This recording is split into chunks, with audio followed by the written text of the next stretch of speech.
Bueno, pues vamos a dar inicio a la sesión del mes de marzo de nuestra Sociedad de Medicina de Emergencias de La Laguna. Primero, gracias a todos por estar aquí. Como saben, el mes pasado no tuvimos sesión por el CIMU, por nuestro Congreso Internacional de Medicina de Urgencias, pero retomamos con un tema que realmente vale muchísimo la pena para todos nosotros. Y la verdad, hoy tenemos a una ponente de lujo, si me lo permiten decir. Nos acompaña la doctora Leslian Mejía Gómez. Ella es especialista certificada en anestesiología, fundadora del Grupo RECAT. También está en la vicepresidencia del Patient Blood Management aquí en México y además es adscrita tanto en la UMAE del Hospital de Traumatología y Ortopedia de Lomas Verdes como del Hospital General de México Eduardo Lisiaga. Es alguien con una trayectoria muy sólida, con mucha participación en congresos de medicina crítica, urgencias y con un enfoque muy práctico en temas que a nosotros realmente nos impactan pues prácticamente todos los días. En lo personal, y yo se lo digo, yo la admiro bastante por todas las Gracias. contribuciones y por cómo comunica y por el nivel con el que aborda pues todos estos temas. De verdad, doctora, muchísimas gracias por aceptar estar aquí con nosotros. Yo sé que andamos todos corriendo y estoy seguro de que esta sesión nos va a dejar muchísimos temas, perlas útiles que nos van a ayudar a todos nosotros en la práctica clínica. Así que sin más, doctora, te cedo la palabra. Pues muchísimas gracias a todos, gracias por estar aquí y disculpen un poco la demora.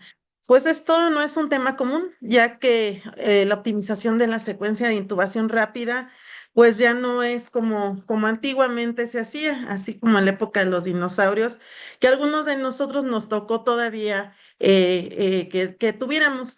Ante todo, pues muchas gracias al doctor Leonardo porque me ha invitado a esta sesión, muy feliz de estar con ustedes. Bueno, la agenda prácticamente pues son generalidades, la evidencia actual, la medicina urgencias de precisión. Actualmente estamos en la medicina, sobre todo en áreas críticas de precisión y hacia dónde vamos. Y esto es muy importante porque el concepto actual del 2026 de la intubación de secuencia rápida, moderna, pues ya no es como decíamos, ya no es rápida. Actualmente es controlada. El objetivo principalmente de para simplificarlo, de la ICR no es intubar rápido, es intubar bien en el primer intento, manteniendo la oxigenación y evitar la estabilidad hemodinámica y evitar la pérdida de la coherencia hemodinámica, que es un concepto que anteriormente no se manejaba. Ahora bien, esto es muy importante porque pues no solo es intubar como en la época de los dinosaurios, ¿no? Que pues hace mucho tiempo nos enseñaron, sobre todo los que estamos en anestesia, urgencias, inclusive en terapia intensiva, pues era pues intubar, decían, pues intúbalo, a ver qué pasa. No, prácticamente ya no es así. ¿Cómo podemos optimizarla principalmente? Pues el manejo hemodinámico de los pacientes críticos es una pregunta que se hizo, bueno, el doctor Glenn Hernández en una plática que dio. Él, bueno, sabemos que es internista, es intensivista, sin embargo, él comentaba que dentro de las 4 interfaces que él escribió en el año pasado, dentro de lo que es la pérdida de la coherencia hemodinámica en base al acoplamiento ventricular arterial, también nos habló en una charla cómo podemos optimizar el manejo hemodinámico en el paciente crítico, cómo repercute también en la intubación de secuencia rápida. La verdad, esto es muy importante porque los riesgos de aspiración pues son muy grandes. Es un paciente de urgencias que viene al área de choque. Pero hay algo muy importante que no debemos de olvidar, la preservación de la función cardiovascular. Debemos de mantener la perfusión, la coherencia hemodinámica y sobre todo la elección de los fármacos, que es la farmacología también de precisión. Y bueno, para no perder la costumbre de los que han entrado a la página del RECAT, pues yo tomo bastante café, creo que todos ustedes también. Entonces, pues las notas cafeteras no pueden faltar. Pues la hipoxemia es muy importante Disculpa, porque, doctora, sí, perdóname. Es que parece como que, no sé si estás proyectando tu presentación, o sea, porque ahorita veo sí, una imagen que dice el vórtice, ver cada línea. Ándale, ahí ya está.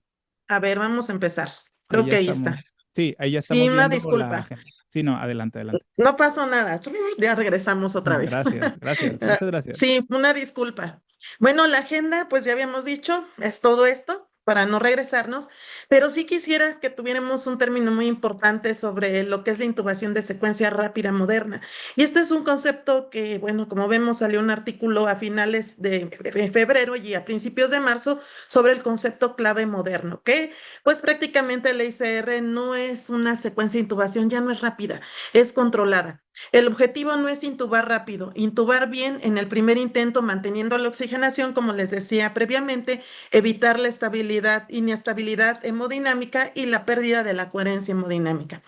Aquí esto es muy importante porque pues muchos de nosotros pues aprendimos a intubar de una manera diferente, es decir, la inducción de secuencia rápida la aprendimos con los conceptos y las investigaciones que en aquel momento había, pero actualmente no solo es intubar, sí, esto es muy importante, les vuelvo a comentar, el doctor Glenn Hernández en una presentación que dio hace más o menos unos meses, el año pasado, nos hablaba, bueno, de las cuatro interfaces de la pérdida de la coherencia hemodinámica, dentro de los cuales pues mencionó un poco sobre el acoplamiento ventricular arterial y también nos habló de la relación que puede haber también con la inducción desde la intubación de secuencia rápida, los riesgos que puede haber y sobre todo la preservación de la función cardiovascular.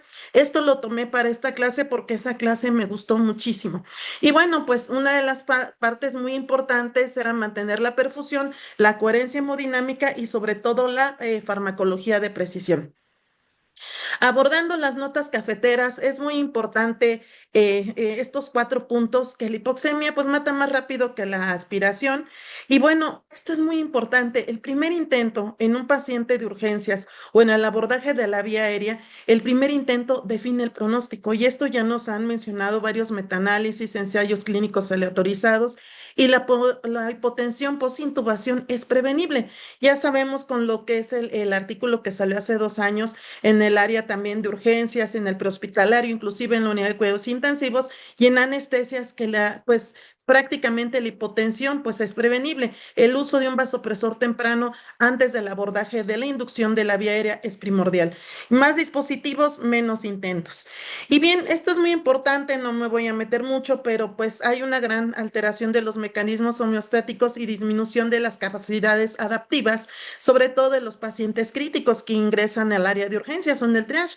Esto hay que tener en cuenta que alteran la absorción, la distribución, la permeabilidad, la biotransformación y la excreción de lo que son ciertos fármacos. Ahora, esto es muy importante porque en un paciente con un choque hipovolémico, tal vez por un trauma de alta energía, o un paciente quemado dentro de las primeras horas que ingresan al área de urgencia, es importante tener dos cosas en cuenta. Los fármacos, aquí principalmente la unión de los fármacos que utilizamos a la inducción, pues no realmente van a aumentar su fracción libre. ¿Por qué?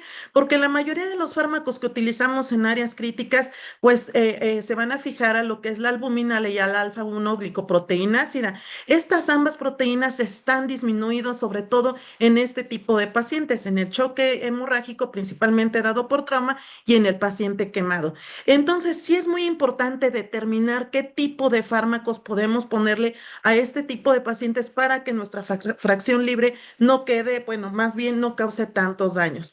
Y bueno, pues dentro de lo que es recordando el gasto cardíaco, es fundamental la optimización hemodinámica, cuidando siempre la micro y la macrocirculación.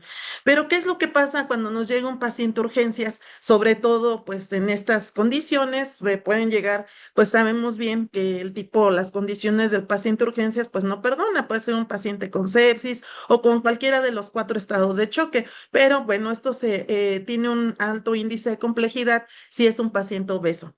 Entonces, aquí lo que debemos de hacer principalmente es parar. Vamos a pararnos, digo, no vamos a tomarnos una hora, pero sí unos segundos para ver cuál va a ser nuestro procedimiento o qué es lo que nos vamos a enfrentar. Pensar y sobre todo actuar.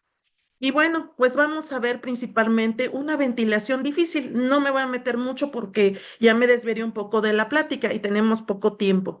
Paciente combativo, laceraciones amplias faciales, edema facial importante. Esto nos predispone a una ventilación difícil, una fractura del cóndilo temporal.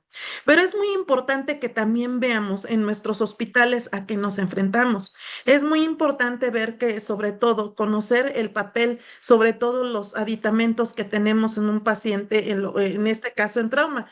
También ver la efectividad del uso a nivel prehospitalario y ver o no si contamos con dispositivos supraglóticos.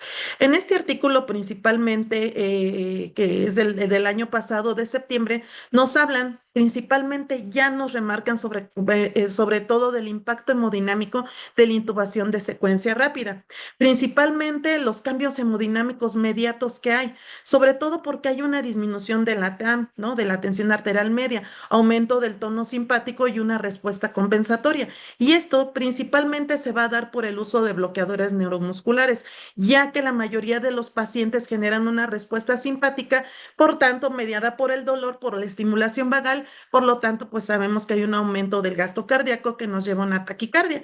Y como bien dentro de los cinco principios de Pinsky, pues no todas las taquicardias, como dice el doctor Manares, no son buenas y en parte también tiene razón. Y esto es muy importante porque hay que ver en cada escenario de los pacientes críticos, los pacientes con insuficiencia cardíaca o alguna enfermedad pues vascular, el aumento del tono simpático no siempre es favorable para mantener una presión arterial adecuada. Hay muchas clasificaciones dentro de las cuales, bueno, antes de la evaluación de la viaria, pues sabemos bien que tenemos la clasificación de Lemon, pues ya sabemos estas cinco partes que debemos de evaluar, la regla del 3-3-2, la apertura bucal, la distancia piromentoniana, perdón, mentonioides, tiroides boca, y ver la valora, y ver y evaluar cómo vamos a abordar la vía aérea. La clasificación de Mons, pues principalmente es cómo vamos a tener o la dificultad que tenemos para ventilar a nuestro paciente, principalmente con la bolsa mascarilla, para ver si está, qué sello vamos a tener, si nuestro paciente pues está barbudo o no, obeso, si es un paciente tal vez mayores. Aquí ya lo clasifican como un adulto mayor, mayores de 55 años. Esto pues es importante porque pueden tener menor distensibilidad a nivel pulmonar, también no pueden tener dientes si nuestro paciente es apneo o sufre apnea del sueño o cualquier otro tipo de SAOS. Y bien, aquí es muy importante porque también hay una clasificación que es el de ROTS en inglés, que son los factores que también nos pueden dificultar la ventilación, inclusive con los dispositivos supraglóticos, cualquier generación. Estos son las mascarillas laringeas. Principalmente, pues, una apertura limitada, obstrucción, deformidad de la vía aérea o que tengan, pues, problemas también de distensibilidad pulmonar. Pues hace mucho tiempo salió, hace 6 años, lo que es el vórtice, principalmente de lo que es la vía aérea.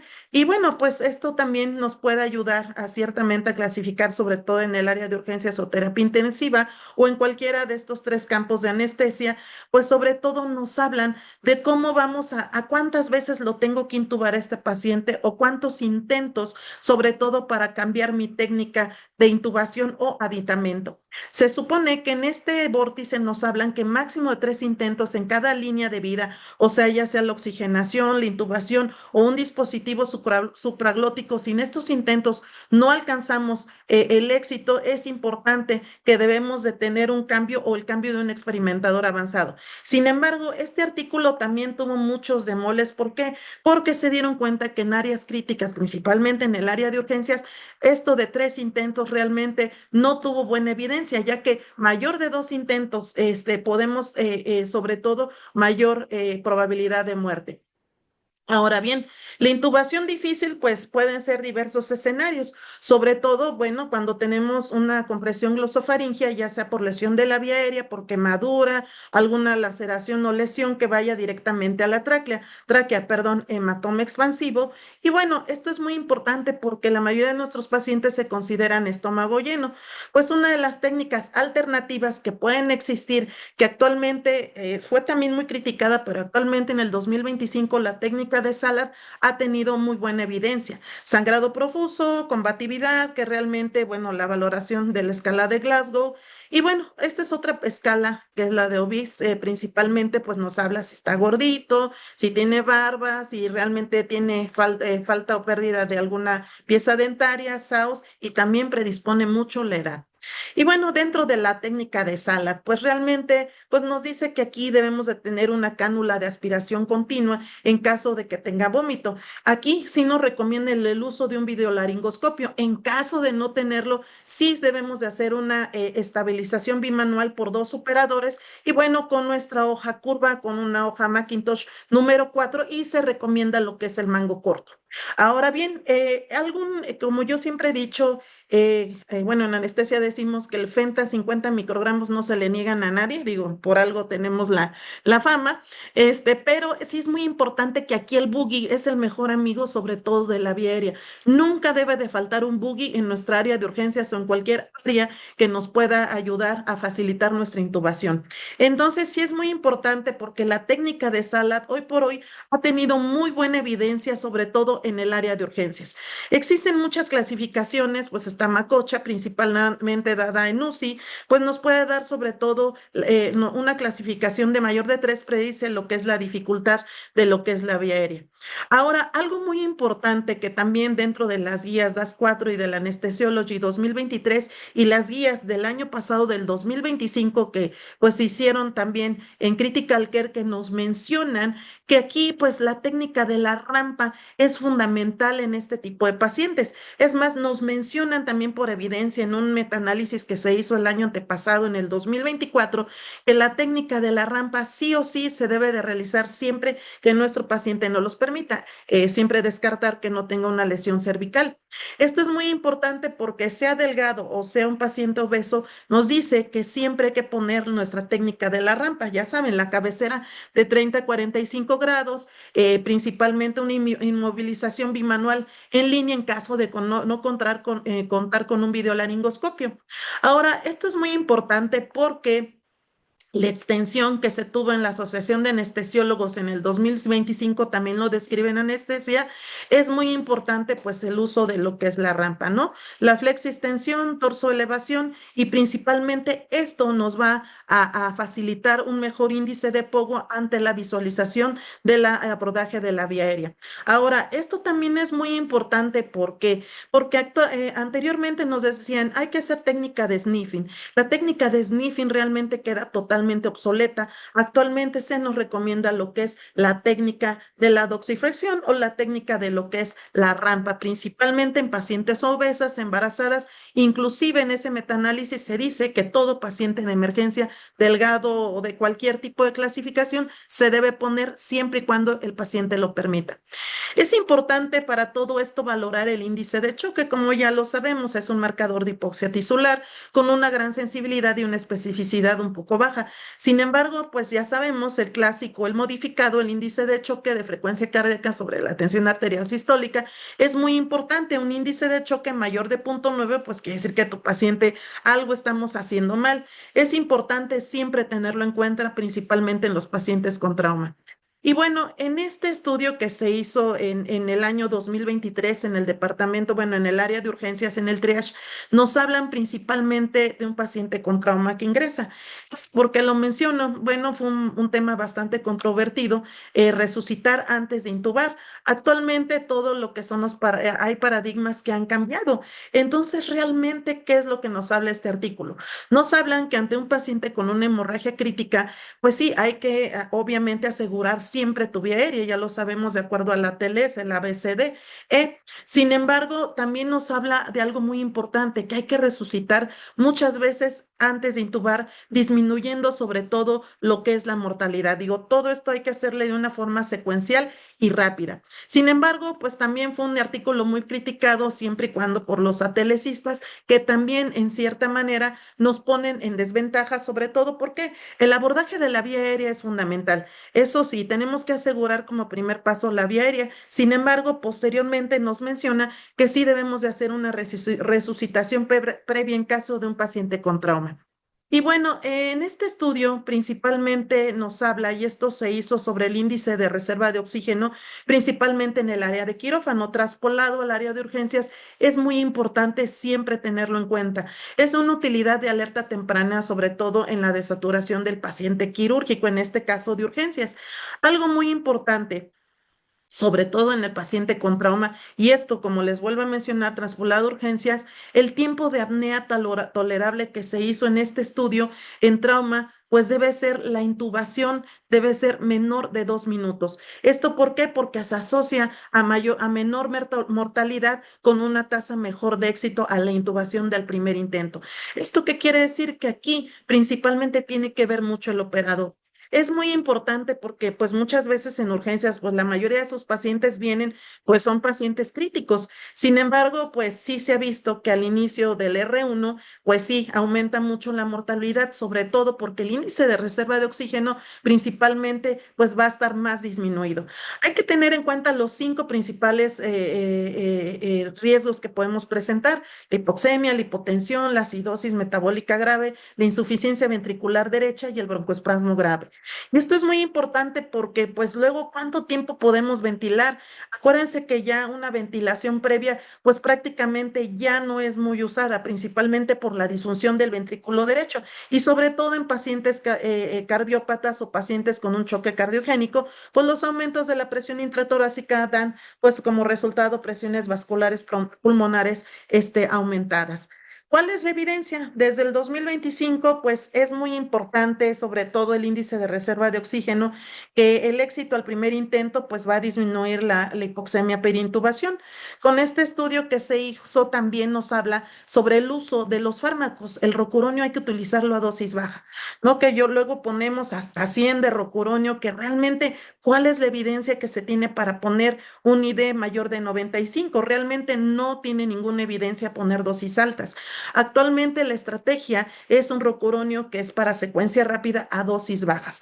La succinilcolina actualmente queda totalmente en desuso, sobre todo por sus implicaciones mayor en una acidosis metabólica, también pues por el aumento del potasio dentro de las primeras 3 horas de un paciente quemado. Realmente la succinilcolina queda totalmente en desuso. Sin embargo, hay lugares en los que aún no se cuenta con rocuronio y tienen que hacer uso de ello. Y bueno, esto es muy importante porque el éxito al primer intento aumentó la supervivencia hasta un 84,4% y la mejoría absoluta de un 8,9% de por ciento de la oxigenación. Por lo tanto, sabemos que aquí sí es muy importante el operador. Cada intento adicional incrementa las complicaciones principalmente de hipoxemia, obviamente paro cardiorrespiratorio y pues sobre todo que llevamos a una DO2 crítica menor de 250. Entonces, es muy importante mantener la reserva de oxígeno y evitar el colapso hemodinámico progresivo. Dentro de todo esto es muy importante porque no nada más es intubar por intubar. Es muy importante conservar la interacción corazón-cerebro, administrar un vasopresor temprano. Esto ya se nos dijo también en este estudio, en un metaanálisis en lo que es el intube. Nos dijeron que antes de abordar lo que es el abordaje con los fármacos o la inducción, es importante iniciar un vasopresor temprano. Tal vez nuestro paciente hemodinámicamente esté estable, podemos iniciar pues con una dosis muy baja de vasopresor, obviamente pues el estándar de oro, la norepinefrina. Vamos a también ayudar sobre todo a la perfusión a nivel cerebral. Entonces, esto es muy importante porque la hipoxemia y hipercapnia pues son transitorias. ¿Qué herramientas podemos hacer de ellas? Esto es muy importante porque pues parte de esto, perdón, las alteraciones del retorno venoso y la precarga. Esto es muy importante porque actualmente en el 2026 el uso de la presión cricotiroidea, principalmente durante la intubación y las maniobras de ventilación positiva, pueden alterar el retorno venoso, aumentando también la presión intraabdominal. Por lo tanto, hay una disminución, ya se ha documentado, de lo que es el gasto cardíaco. Esto es muy importante porque aquí, sobre todo, ya no se debe de usar la técnica de lo que es el burp, que es back up pressures o de la derecha. Es muy importante que se pueda utilizar. Aquí las consecuencias clínicas de la pérdida del acoplamiento ventrículo arterial también es muy importante porque hay una disminución del gasto cardíaco, hay una inestabilidad hemodinámica, sobre todo con algunos fármacos que podemos utilizar. Por ejemplo, el midazolam durante mucho tiempo, y eso hablo en la antigüedad, ahorita no, y eso solo se usa en Saturno.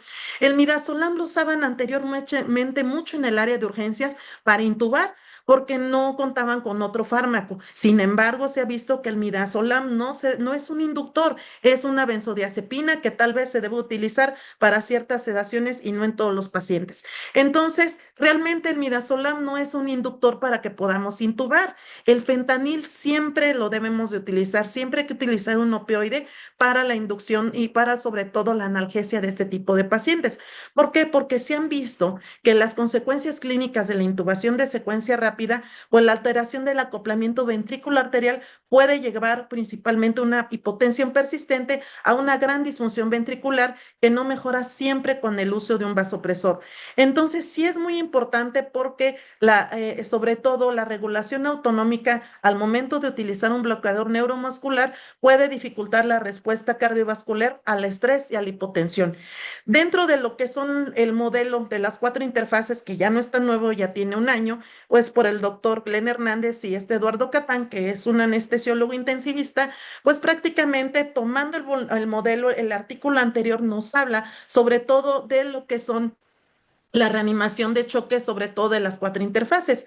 Optimizar estas 4 interfaces evita la pérdida de la coherencia hemodinámica al centrarse siempre en la restauración de la microcirculación. ¿Y qué tiene que ver la intubación de secuencia rápida? Mucho, sobre todo en el abordaje de este tipo de pacientes. Las 4 interfaces circulatorias con el desacoplamiento, pues es muy importante. Ya sabemos, la primera, pues es el ventrículo izquierdo al arterial, que es parte del acoplamiento ventrículo arterial, arterial a capilar y capilar a venular. El ventrículo derecho a la arteria pulmonar, que esto es muy importante cuando estamos prácticamente pues mascareando un paciente y pues realmente aumentamos lo que es la presión positiva y realmente no nos ayuda nada en este tipo de pacientes. Entonces sí es muy importante que también pues es cuando más reanimamos con líquidos, que es buscar perfusión siempre sin congestión. Entonces, este artículo del 2026, tomando el modelo del doctor Glenn Hernández, nos hablan también sobre lo que es el ISR o la implicación que pueda tener, principalmente la disfunción hemodinámica severa por debido a la alteración de la carga del ventrículo izquierdo y la gran distensión arterial que hay, sobre todo por la utilización de fármacos y las técnicas que utilizamos al momento del abordaje de la vía aérea. Alteración de la poscarga principalmente y el aumento transitorio de la presión venosa central, porque esta va a afectar directamente al retorno venoso, disminuyendo la capacidad del ventrículo izquierdo, sobre todo para generar suficiente presión durante la eyección. Entonces, esto es muy importante porque el compromiso de la función ventricular en este tipo de pacientes, sobre todo también al momento de poner un bloqueador neuromuscular, y esto se ve mayormente exacerbado en la succinilcolina, porque puede reducir de manera más rápida la capacidad de expansión del ventrículo izquierdo y aumentar su poscarga a través sobre todo de la compresión de grandes vasos.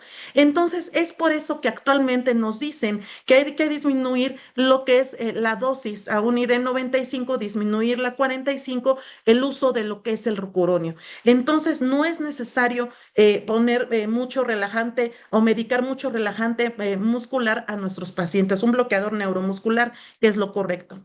Entonces, siempre y cuando debemos de cuidar la alteración de la función ventricular, sobre todo también hay que tener en cuenta como respuesta a la hipotensión, por eso es importante poner un vasopresor temprano. El uso del propofol, y ahorita vamos a hablar de ello, ¿por qué? Porque puede haber una vasoconstricción compensatoria, principalmente en pacientes con disfunción ventricular, y esto puede haber un aumento exacerbado de la poscarga que exacerba la pérdida del acoplamiento ventricular, tal y como está en esta imagen. Ahora bien, pasando a lo que son principalmente el abordaje de lo que es la vía aérea, es muy importante que nos enfrentamos en el área de urgencias a diferentes escenarios. Por ejemplo, una lesión espinal, un paciente que está vomitando, que ya vimos la técnica de Salad, un paciente que está sangrado con fractura facial. Dentro de estos rubros o de los cuadritos, vamos a estar evaluando cómo vamos a abordar lo que es la vía aérea. Si tengo señales de alarma, sí o no, cómo revaloro principalmente y si los predictores de vía aérea difícil. Como ya sabemos, un escenario terrible, horrible, de lo más feo, principalmente es cuando no puedo intubar, no puedo ventilar. Para mí lo peor, no puedo ventilar. Y es que suena albur, pero no es así. Un tamaño no nos acomoda a todos. Y esto es importante porque debemos de buscar las estrategias resolutivas de salida ¿Qué es lo que voy a utilizar en cada uno de los escenarios que nos presentamos? Ya sea laringoscopía directa, con el fibrobroncoscopio, el videolaringoscopio, hoy por hoy es lo que podemos utilizar. Los estiletes de intubación, pues prácticamente ya quedan en desuso. ¿Por qué? Porque en el área de urgencia se han asociado mayormente a lesiones de tráquea. Ahora, un dispositivo supraglótico siempre lo debemos de tener, siempre, porque no es para una vía rápida, es sobre todo para una vía de emergencia en la cual no puedo intubar, no puedo ventilar, podemos hacer uso de ella. Ahora, también es muy importante que dentro del área de urgencias, pues tenemos pacientes que están sangrando a nivel nasal, podemos poner un tampón de balón, empaquetamiento, y si la hemorragia persiste, es muy importante una angioembolización o una ligadura que podemos poner. Bien, no me voy a meter mucho en los dispositivos supraglóticos, siempre los debemos de utilizar, cualquiera que sea de su preferencia, no hay superioridad una de otra. Sin embargo, los dispositivos de segunda generación pueden ser de gran ayuda para nosotros. El uso de su buggy nunca lo debemos de dejar, siempre tengan un buggy a la mano, y esto es muy importante porque es un dispositivo que nos puede salvar la vida a los pacientes. La escala de Pogo, como ya bien la sabemos, pues es la apertura de la glotis y no tanto la visualización de las cuerdas nasales, de las cuerdas bucales, perdón, como el Cormac, pero sí va en relación, y esto nos puede ayudar sobre todo para ver o clasificar nuestra vía aérea, qué tan difícil puede ser. Aquí la podemos ver por medio de lo que es un videolaringoscopio. Videolaringoscopio, hoy por hoy en el área de urgencias o en áreas críticas, es lo principal que debemos de tener, ya que, bueno, pues este score que salió, pues ya tiene como 5 años, nos habla también de la predicción de la vía aérea. Sobre todo, pues cualquiera de estos dispositivos podemos usar. Lo que sí se les recomienda actualmente, esta es una imagen del 2015, pero actualmente en el 2026 debemos de utilizar solo hojas anguladas, en la cual no angule mucho lo que es la posición de las cervicales en nuestro paciente, no más de 25 grados. ¿Cuáles son las que menos angulan al momento de la intubación, que ni siquiera angulan 0,2% de lo que es las cervicales? Pues es la marca del McGrath, de Glaze. Ahorita está muy de moda un videolaringoscopio que honestamente es el mismo de AliExpress, que es no me acuerdo, lo anuncian mucho, está como en 60,000 pesos, hay de colores rositas, lilas y de todo. Sin embargo, se ha determinado que el OnFocus, pues realmente la angulación da una angulación mayor de 25 grados. No es muy segura para el área de urgencias. El mejor que actualmente, y no me paga lo que es Medtronic, McGrath es lo que actualmente se debe utilizar, o el Gladescope, el que menos angulación da, con mayor seguridad en caso de lesión cervical. Ahora bien, vamos a pasar a los medicamentos. Uy, ha habido un chorro de evidencia, muchos debates sobre qué debemos de utilizar. Ahora bien, el clásico pleito entre la ketamina y el etomidato. Ahorita vamos a ver, midazolam o propofol. Midazolam es una benzodiazepina, esa no se debe de utilizar, sobre todo en la inducción de secuencia rápida ni para otro tipo de intubación. Entonces, queda descartada. La succinilcolina, ya vimos que realmente en pacientes quemados queda descartado. Si no tienen otra cosa, pues úsenlo. El ideal es el rocuronio con una ED, sobre todo de 45, ya no de 95. ¿Qué significa esto? La dosis que debemos de utilizar. ¿Qué medicamentos debemos de utilizar actualmente para la inducción de secuencia rápida? Medicamentos que disminuyan la actividad de la fosfolipasa 2 y la jantina oxidasa. ¿Y estos qué son? Bueno, estos son precipitadores de lo que son las especies reactivas de oxígeno, antiguamente llamadas radicales libres. Y estos dos que ven acá arriba son los que aumentan las interleucinas 1 y todas las interleucinas proinflamatorias, 6, 8 y el TNF. Entonces, realmente debemos evitarlo. ¿Cuáles son esos medicamentos que aumentan la actividad de la fosfolipasa? Pues, principalmente hay uno que es el midazolam, otro la succinilcolina, otro pues el etomidato. Es por eso que el etomidato actualmente no debemos de utilizarlo. Ahorita vamos a ver la evidencia.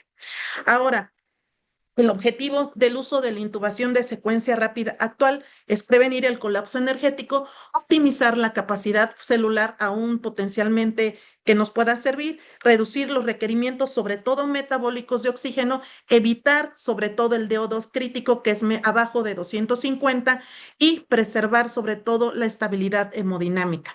Bueno, entonces, ¿qué es lo que voy a utilizar? ¿Qué es lo que cuento en una unidad de choque o en todo mi hospital?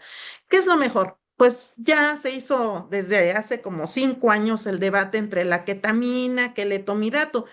Es muy importante tener en cuenta que estos inductores ambos son buenos. Sin embargo, el etomidato hubo un metaanálisis en el 2023 en la cual se desarrolló que el porcentaje de cortisol sérico en pacientes de urgencia pues principalmente va a disminuir.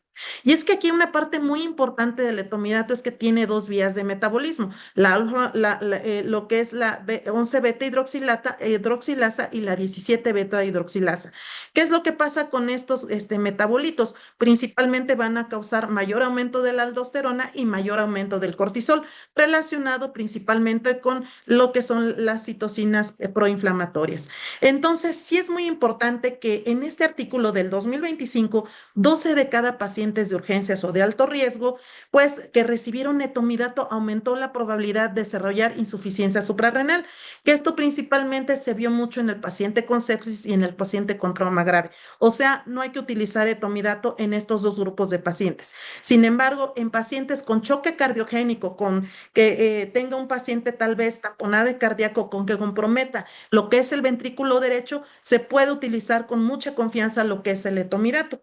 Este estudio, principalmente de New England, nos habla que el colapso cardiovascular perintubación fue más frecuente con la ketamina. ¿Sí? ¿Y esto por qué? Fíjense bien, lo que pasa es que en una población crítica no seleccionada, el etomidato da mayor estabilidad hemodinámica inmediata. Sin embargo, los resultados a lo que son los 7 días, 28 días y 30 y 95 días se asoció mayormente a la mortalidad los pacientes que utilizaron etomidato. Sin embargo, la ketamina es muy importante saber utilizarla. ¿Y esto por qué? Porque si yo utilizo ketamina en un paciente que tiene ya agotada su reserva adrenérgica, es decir, un paciente tal vez con un choque hipovolémico que ya está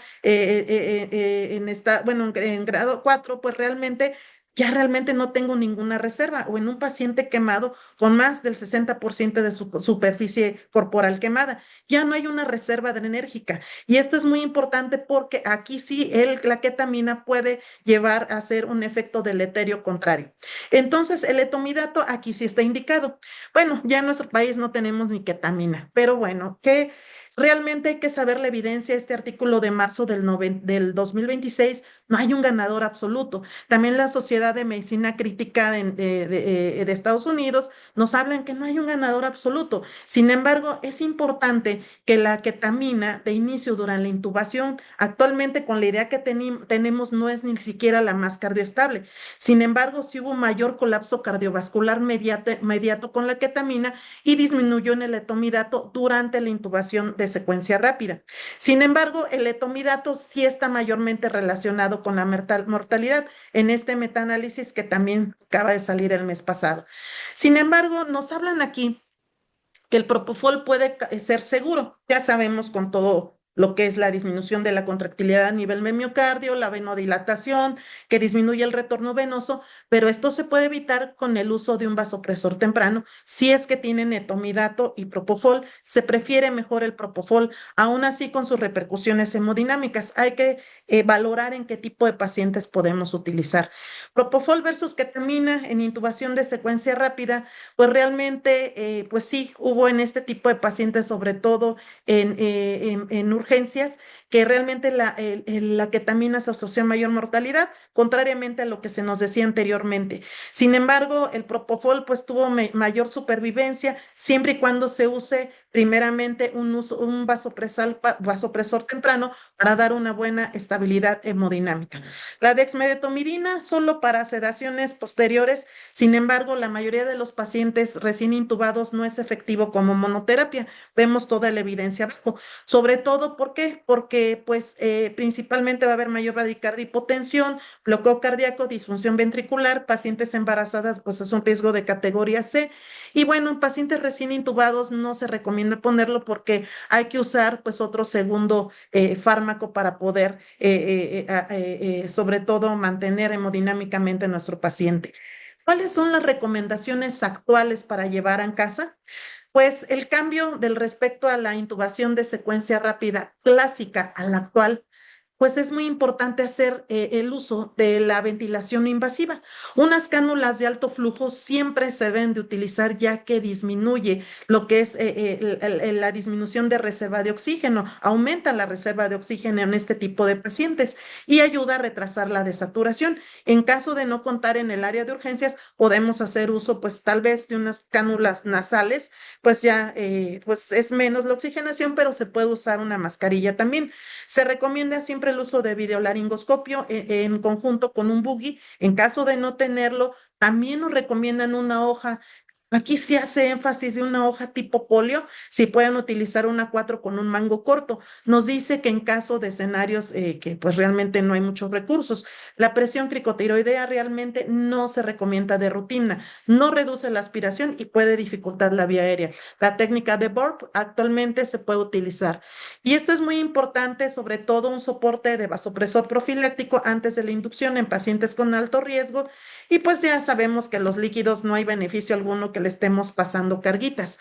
Dentro de este artículo actual, pues realmente nos hablan sobre los entrenamientos de equipos de respuesta rápida, nos hablan sobre todo del vasopresor temprano, también considerar el uso de la ventilación no invasiva, considerar el ketofol.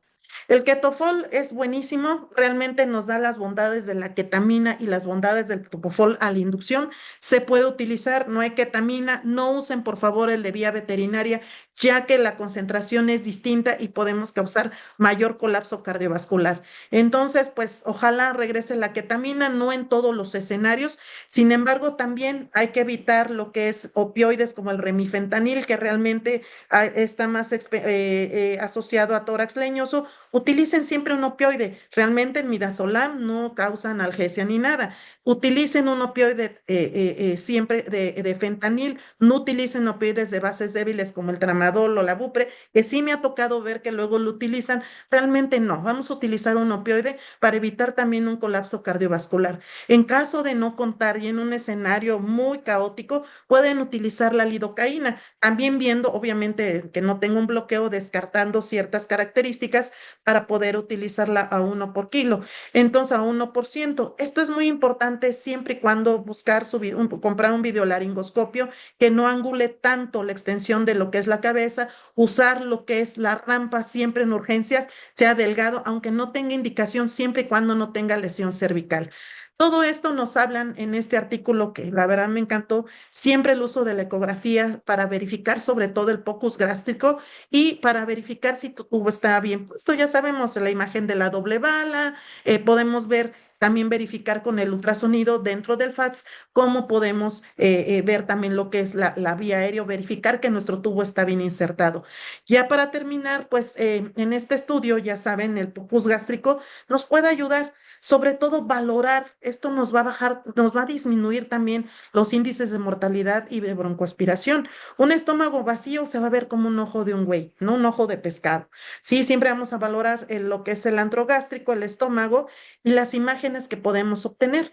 Por ejemplo, aquí nos hablan de algo muy importante que pues vemos un estómago con contenido sólido tardío y se va a ver pues una imagen heterogénea con una imagen hipocoico y perecoico.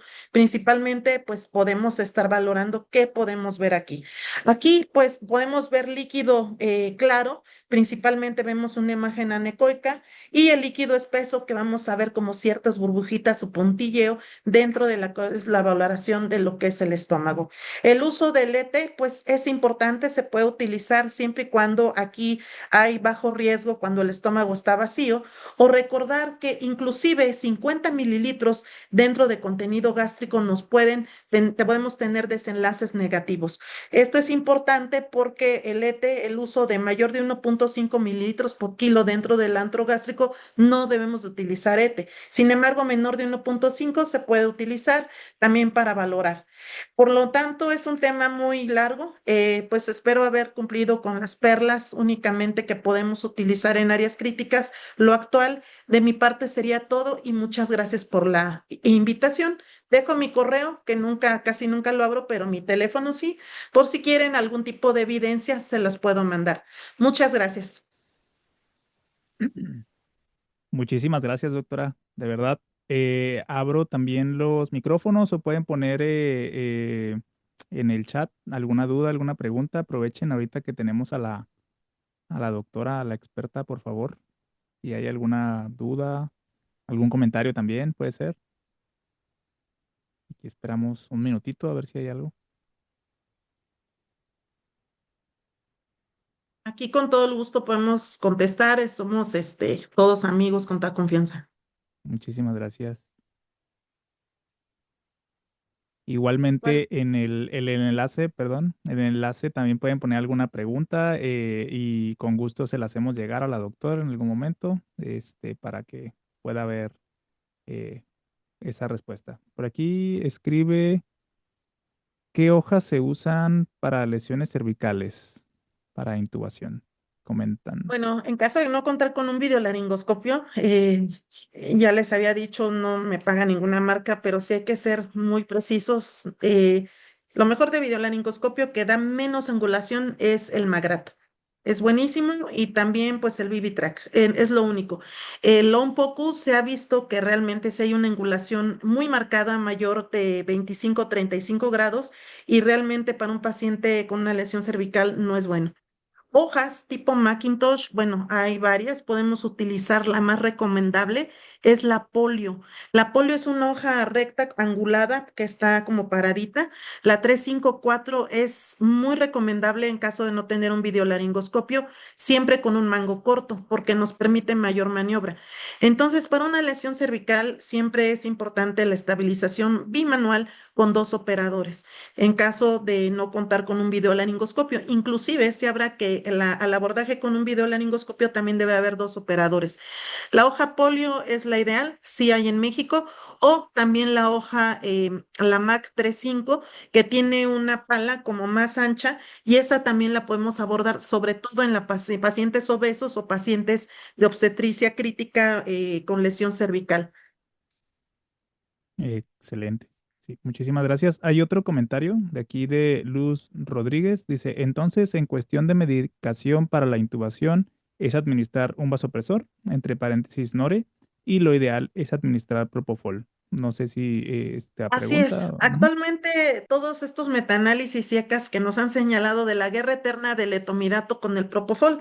Voy a hacer rápido una retroalimentación. El etomidato sí se puede utilizar actualmente, ya salió un artículo, sin embargo no es en todos los pacientes. El etomidato hay que cuidar mucho, sobre todo en la enfermedad renal crónica, enfermedades con lesión renal crónica, evitar sobre todo, digo, lesión renal aguda, evitar en pacientes con trauma grave, ¿no? Porque principalmente aquí va a haber aumento de lo que es el cortisol y la aldosterona, causan también supresión suprarrenal por la vía de metabolismo que se tiene. El etomidato principalmente se va a fijar a la albúmina y al alfa-1 glicoproteína ácida. No sé por qué esta está disminuida en hemorragia crítica y pacientes con hipoalbuminemia. Hay que ver en qué tipo de pacientes. Recuerden que la albúmina es un marcador de mortalidad. Entonces, principalmente se va a fijar aquí el etomidato, la fracción libre queda fuera, que es la 11 hidroxilasa y la 17 hidroxilasa. Evitar en pacientes renales, quemados, trauma grave, inclusive en sepsis. Entonces, el etomidato nos deja un campo más pequeño.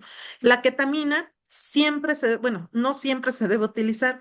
Hay que evitarla, aplicarla en pacientes que ya no tienen reserva adrenérgica, porque puede causar el colapso hemodinámico cardiovascular.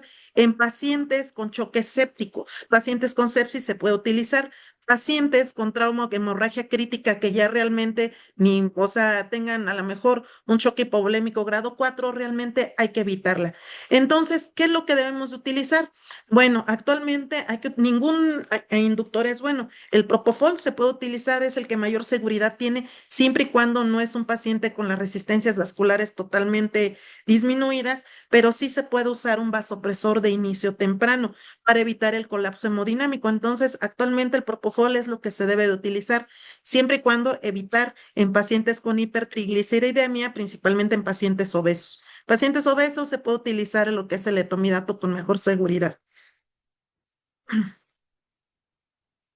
Muchas gracias. Hay un comentario del doctor Pablo Iván Tobar.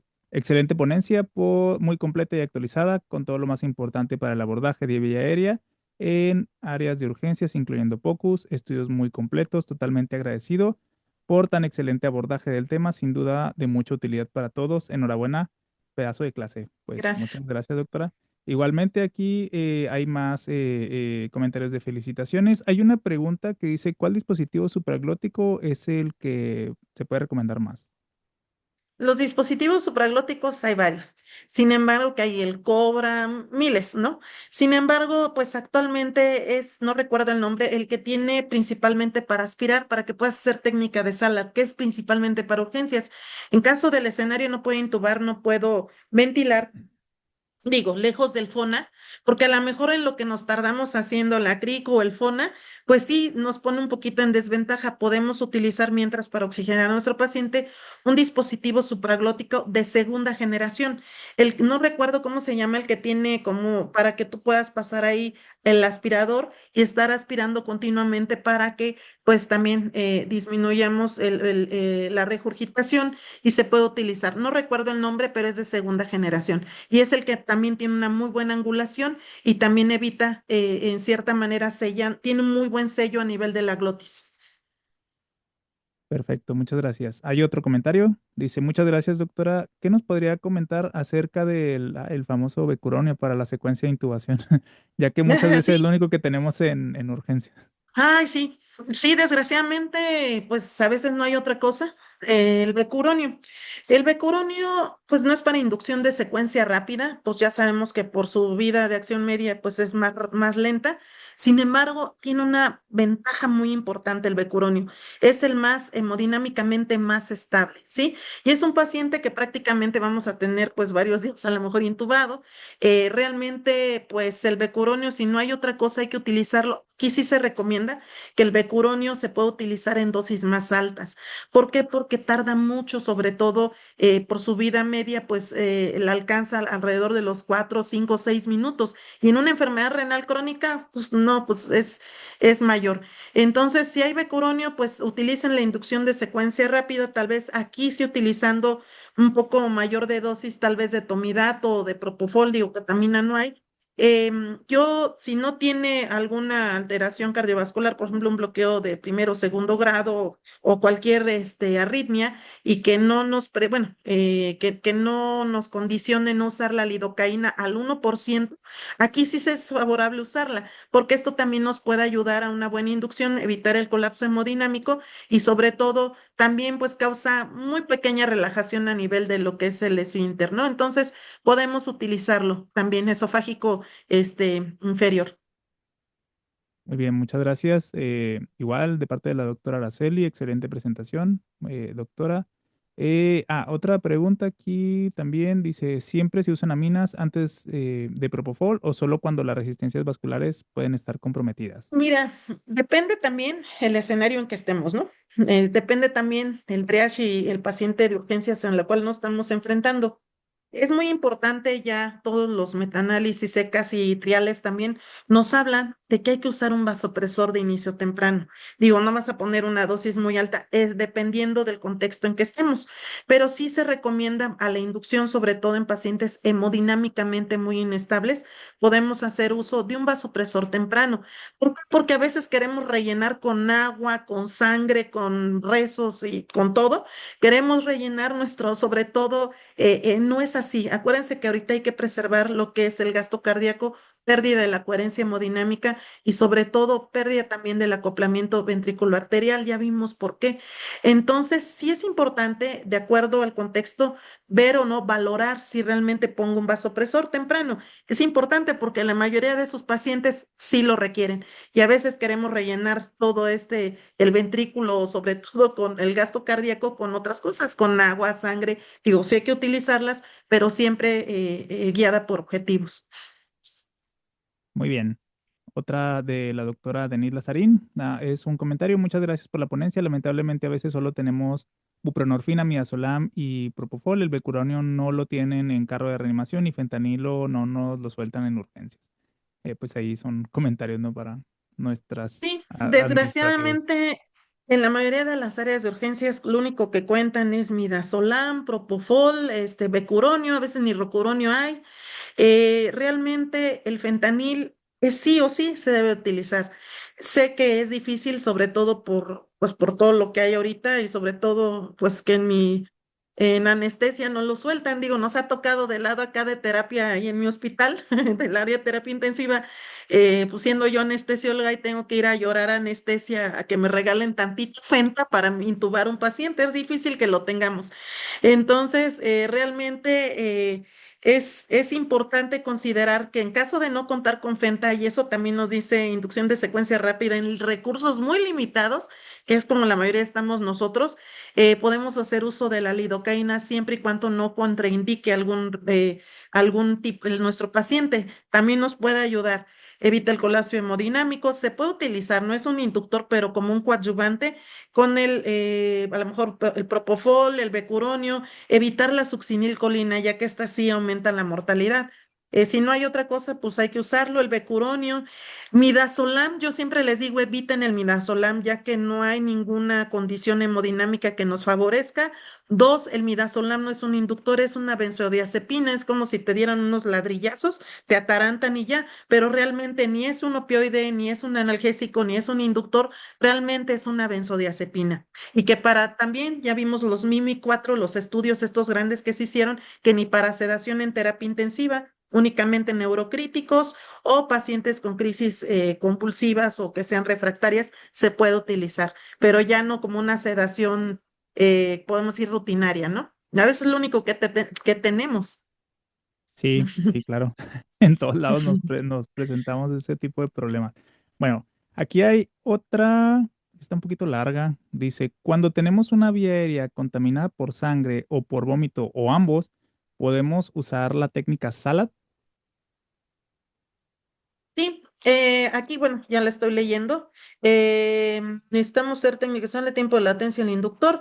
Es que aquí hablan del cebamiento. El cebamiento, pues realmente el BQ puede tardarse hasta 10 minutos mientras tu paciente ya se broncoaspiró.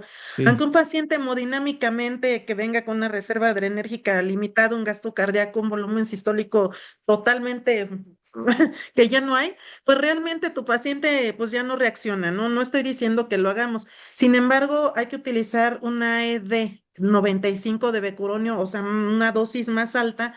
Tal vez podemos, cebamiento, pues realmente en una inducción de secuencia rápida, bien lo dicen, es optimizar actualmente y realmente hay que actuar. Siempre poner tu aspirador, tu técnica de sala, ya vimos que es solo poner tu aspirador aquí, lo podemos poner e iniciar la intubación. Vuelvo a repetir, podemos usar propofol, a lo mejor no tengo rocuronio, pero le pongo becuronio, lidocaína en caso de no utilizarla. Realmente la lidocaína en metanálisis, ECAS que nos favorecen su uso en la ISR solo en recursos limitados. Pero dosis, tiempo para hay que usar salad, realmente no hay. Sí nos puede ayudar a evitar la broncoaspiración, es de inicio inmediato como vimos en la imagen. perfecto, muchas Sí. gracias. Creo que es de las últimas aquí. Aquí dice, ¿qué tan frecuente ocurre el tórax leñoso con fentanil? Ay, mira, el tórax leñoso en fentanil es un poco menos frecuente. Sí hay casos, sí hemos tenido casos aislados, pero es con la velocidad que tú le pongas el fentanil, ¿no? Porque luego llegamos y ¡pum!